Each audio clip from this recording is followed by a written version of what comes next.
দেখছেন যে হঠাৎ করে কিন্তু ভোট কেন্দ্রের সামনে জড়ো হয়েছেন লোকজন।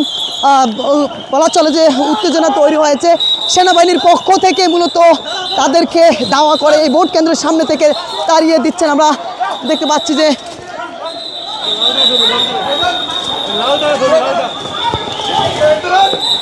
দেখছেন যে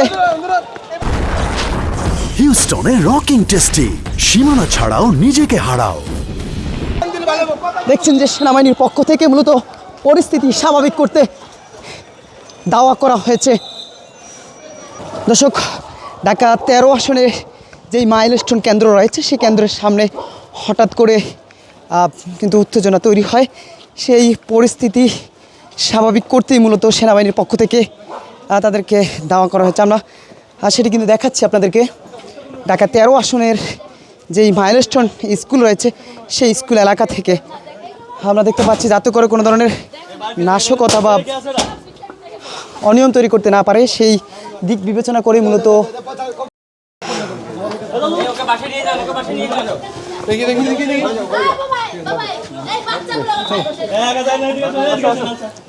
আমরা দেখতে পাচ্ছি সেনাবাহিনীর পাশাপাশি র্যাবের সদস্য যারা আছেন তারাও কিন্তু পরিস্থিতি স্বাভাবিক করতে কিন্তু তারাও রয়েছেন এই জায়গাটিতে। আমরা র্যাবের উপস্থিতিও কিন্তু লক্ষ্য করছি।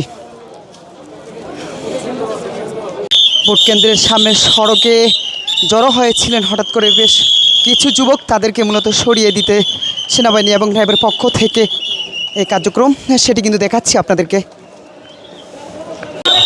আমরা দেখছি যে র্যাব এবং পুলিশের পক্ষ থেকে আবার কিন্তু ধাওয়া করা হচ্ছে। বলা চলে যে ভোট কেন্দ্রের সামনের যে সড়ক, এই সড়কের যেন কোনোভাবেই কোনো সাধারণ মানুষ বা কেউ অবস্থান করতে না পারে সেই দিক বিবেচনা করে মূলত সেনাবাহিনী, পুলিশ এবং র্যাব সদস্যদের পক্ষ থেকে এই সড়কে অর্থাৎ ভোট কেন্দ্রের সামনের সড়কে যারা অবস্থান করছেন তাদেরকে দাওয়া করা হচ্ছে। আমরা দেখতে পাচ্ছি আবারও কিন্তু ধাওয়া করছেন।